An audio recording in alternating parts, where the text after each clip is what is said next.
दोस्तों आज का ज़माना न जाने एक ऐसा ज़माना है कि इस ज़माने के अंदर लोग शादी करने के बाद भी एक गलत रास्ता चुनते हैं। अगर कोई महिला है तो वो इस तरीके का रास्ता चुनती है कि वो अपने पति को धोखा देकर किसी गैर मर्द के साथ में संबंध बनाती है। और अगर कोई व्यक्ति है जिसका स्वभाव ऐसा है, जो मर्द है भले ही, लेकिन उसके बावजूद भी वो अपनी पत्नी को धोखा देकर किसी दूसरी महिलाओं के साथ में अवैध संबंध रखता है।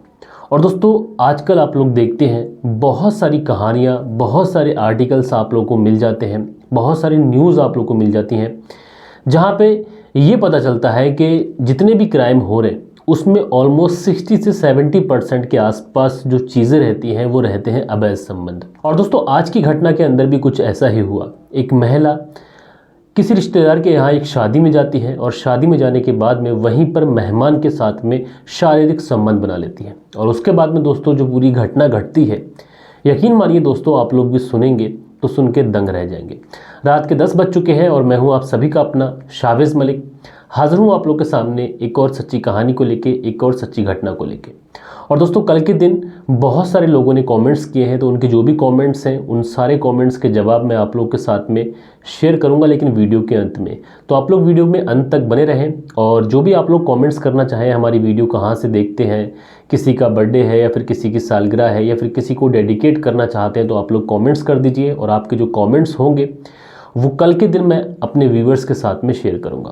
तो इस घटना की परत दर परत, पॉइंट टू पॉइंट मैं आप लोग को बताऊंगा, बस आप लोग वीडियो में अंत तक बने रहिएगा।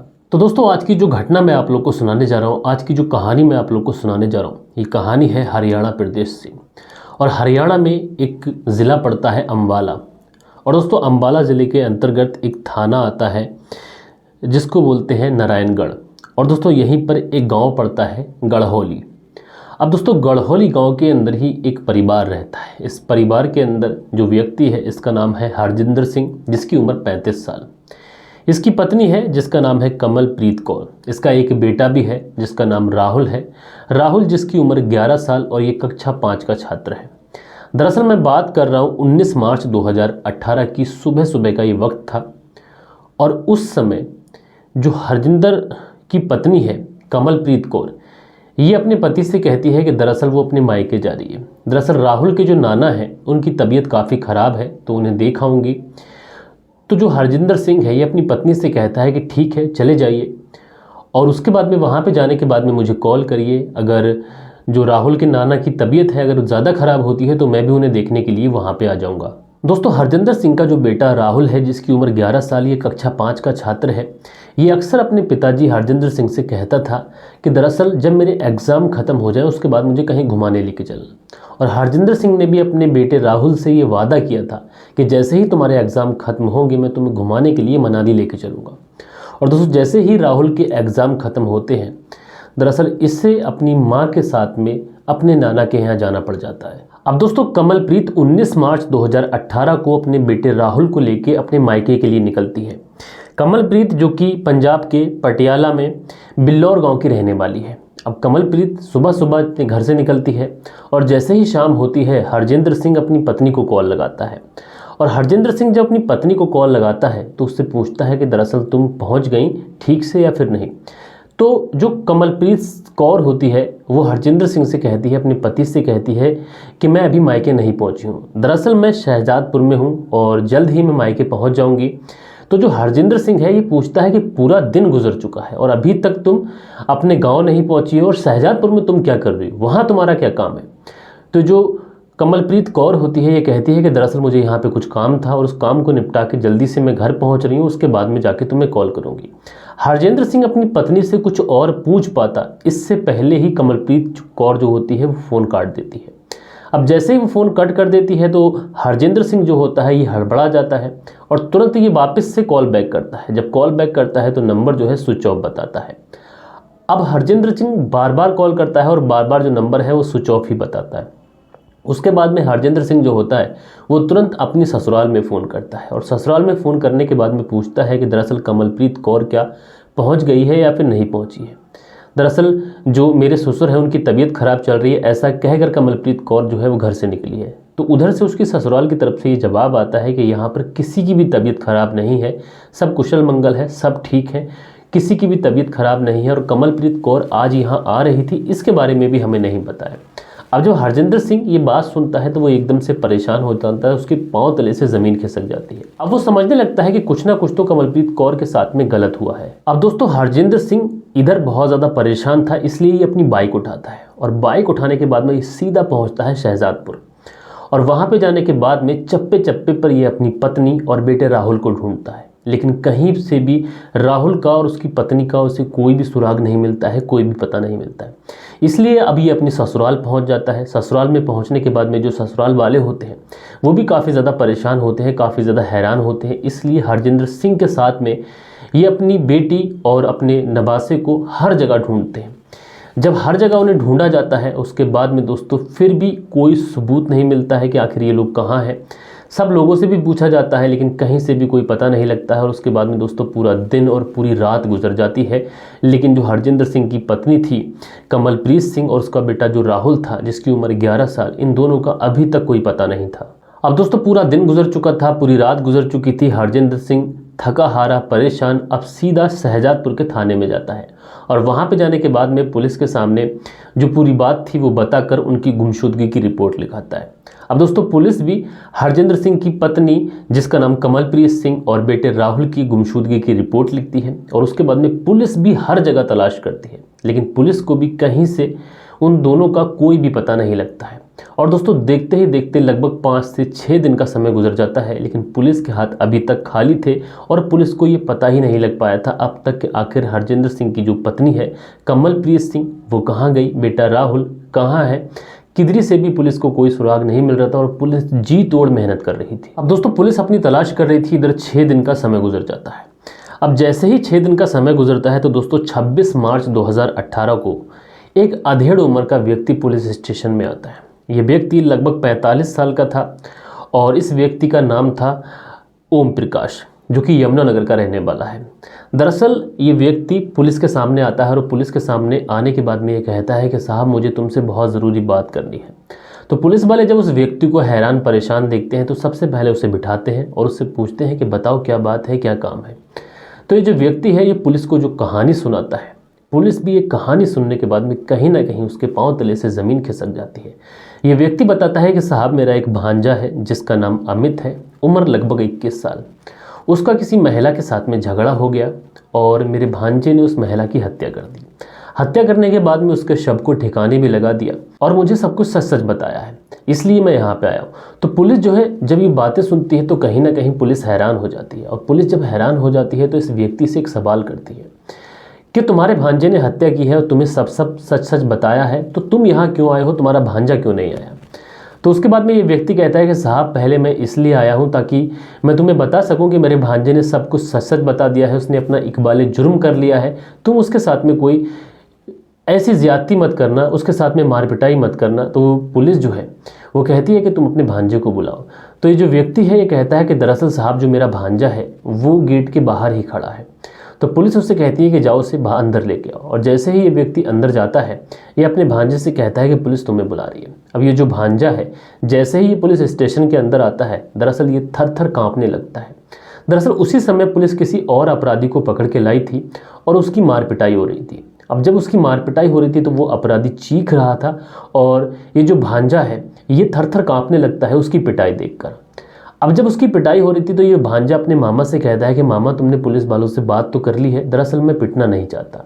तो ये जो मामा है ये कहता है कि तुमने सब कुछ सच सच बता दिया है और मैंने पुलिस वालों को सारी बात बता दी है, वो तुम्हारे साथ में मार पिटाई नहीं करेंगे। तो ये जो भांजा है ये बताता है कि मामा मैंने तुम्हें सब कुछ सच नहीं बताया है, दरअसल उस महिला के साथ में एक लड़का भी था और मैंने उसकी भी हत्या कर दी है। जब पुलिस वाले ये बात सुनते हैं तो पुलिस वाले तुरंत उस अमित को अरेस्ट कर लेते हैं, उसे अपने पास बिठा लेते हैं और पुलिस तुरंत समझ जाती है कि हो ना हो ये महिला और ये जो लड़का है ये वही है जिसकी गुमशुदगी की रिपोर्ट लिखाई गई है।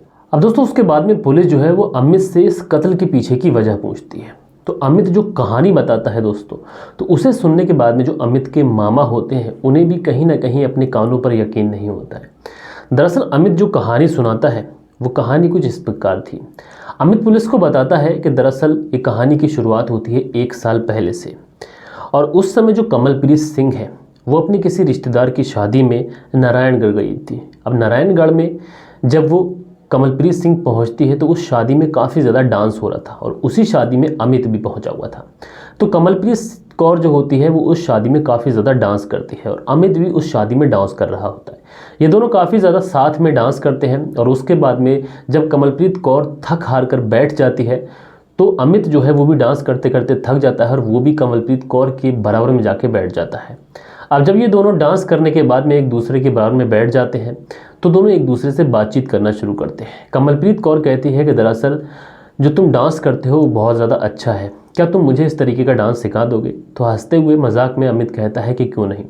उसके बाद में इन दोनों के बीच में जो बातचीत शुरू होती है तो काफ़ी ज़्यादा लंबी बातचीत हो जाती है और कमलप्रीत कौर वहीं बैठी रहती है और वहीं बैठे बैठे अमित उसे बहुत सारे पकवान भी खिला देता है शादी में से ला के।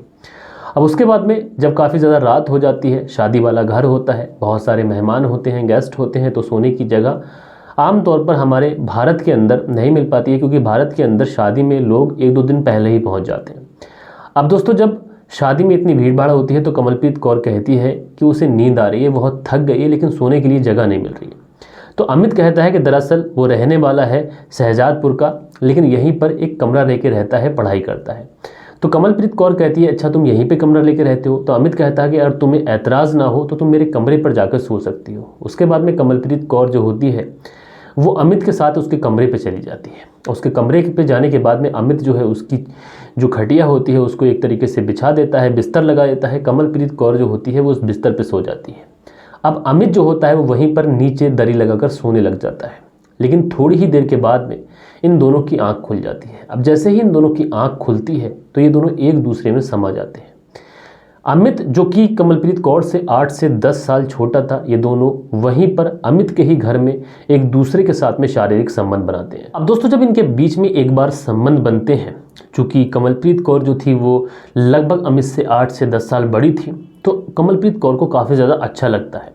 उसके बाद में जो इनके बीच में संबंध होते हैं वो आम हो जाते हैं। कमलप्रीत कौर अपने घर आ जाती है। घर आने के बावजूद भी अक्सर ये अमित से छुप छुप कर मिलती है। अब जब छुप छुप कर मिलती है तो ये दोनों एक दूसरे के नशे में हो जाते हैं, एक दूसरे की आदत इनको पड़ जाती है। और एक दिन कमलप्रीत कौर जो होती है वो अमित को कॉल करती है और उससे कहती है कि दरअसल वो अपने पति को छोड़कर तुमसे शादी करना चाहती है। अब अमित जब ये बात कमलप्रीत कौर के मुंह से सुनता है तो एकदम से उसको एक झटका लग जाता है, उसको शौक लगता है और वो दिल ही दिल में सोचता है कि मौज मस्ती करने तक तो ठीक था, लेकिन वो कैसे एक शादीशुदा महिला से शादी कर सकता है। और दोस्तों इसी वजह से अमित जो है वो कुछ बोल नहीं पाता है और वो खामोश रहता है। जब वो खामोश रहता है तो कमलप्रीत कौर कहीं ना कहीं ये समझने लगती है कि अमित भी उससे शादी करना चाहता है और इसीलिए कमलप्रीत कौर पूरी तैयारी करती है। और जो डेट मैंने आप लोग को बताई थी इस घटना की, वो डेट थी 19 मार्च 2018। 19 मार्च 2018 को कमलप्रीत कौर अपने पति जिसका नाम हरजिंदर सिंह है उससे कहती है कि वो अपने मायके जा रही है। दरअसल उसके पिताजी की जो तबीयत है वो काफ़ी ख़राब है और वहाँ से निकल जाती है। और वहाँ से निकलने के बाद में ये अपने मायके न जाकर प्लान के मुताबिक पहुँच जाती है अमित के पास में। और अमित के पास जाने के बाद में ये कहती है कि दरअसल वो अपने पति को छोड़ के आ गई है, अब तुम उससे शादी कर लो। अब दोस्तों अमित जब कमलप्रीत कौर की ये बातें सुनता है तो वो एकदम से हैरान हो जाता है और वो देखता है कि कमलप्रीत कौर जो है ये साथ में अपने बेटे को भी लेके आई है। और इसी वजह से अमित जो है वो कमलप्रीत कौर से कहता है कि वो तुमसे शादी नहीं कर सकता। इसी बात को लेकर पूरी रात इन दोनों में बहस होती है और कमलप्रीत कौर जो होती है वो भी अपनी ज़िद पे अड़ जाती है। वो कहती है कि वो अपने पति का घर हमेशा हमेशा के लिए छोड़ के आ गई है और तुमसे शादी करने आई है। अब दोस्तों इसी बात को लेकर पूरी रात गुजर जाती है। अगले दिन जब सुबह होती है तब भी अमित जो है बहुत ज़्यादा कमलप्रीत कौर को समझाता है कि तुम वापस से अपने घर चले जाओ, मैं तुमसे शादी नहीं कर सकता।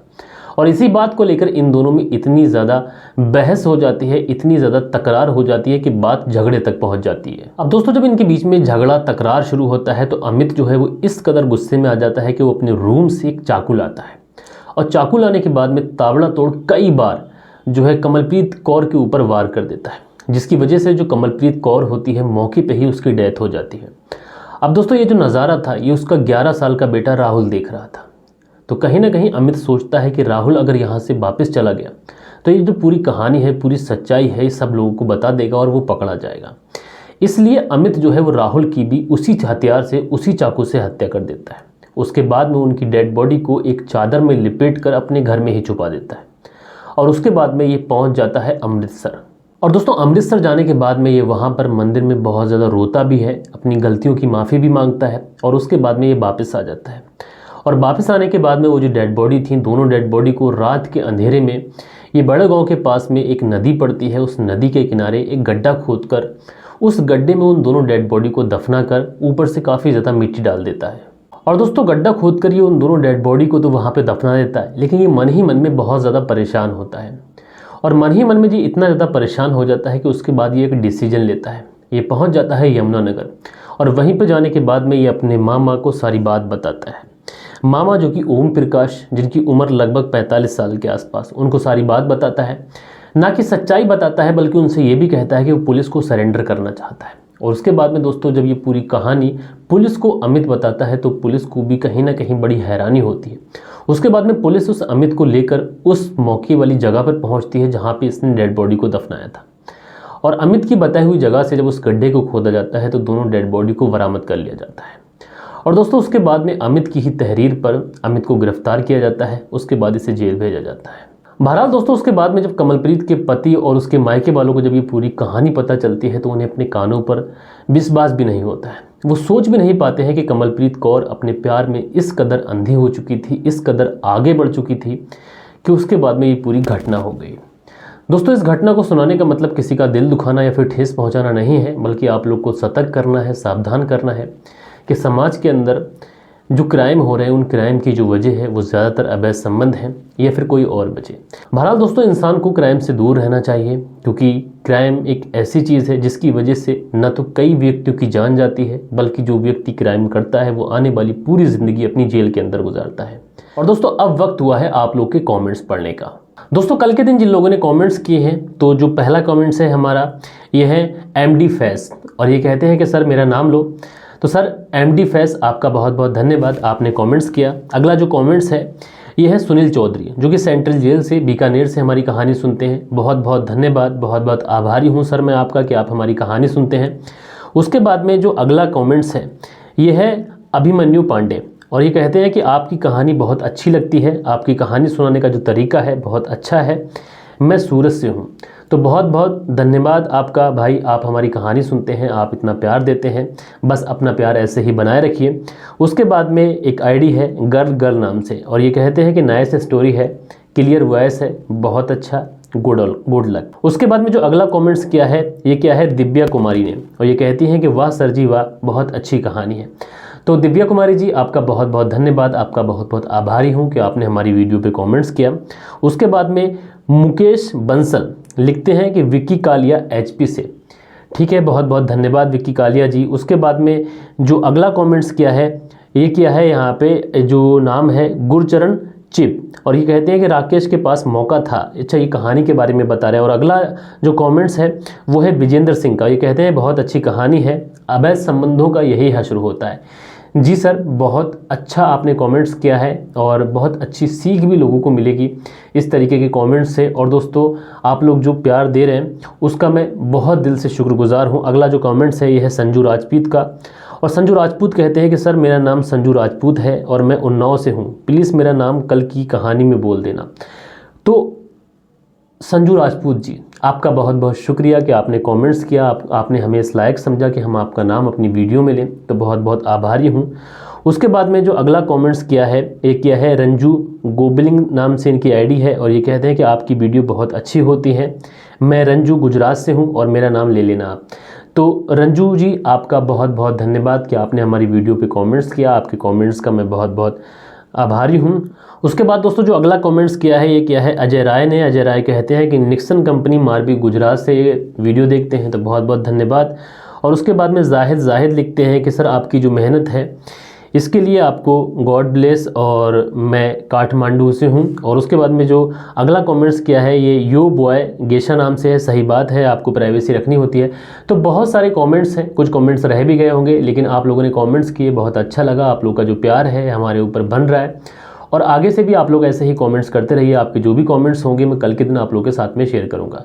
मिलते हैं दोस्तों हमारी किसी और वीडियो में, जब तक के लिए अपना ख्याल रखें, देश का ख्याल रखें। जय हिंद, जय भारत, वंदे मातरम।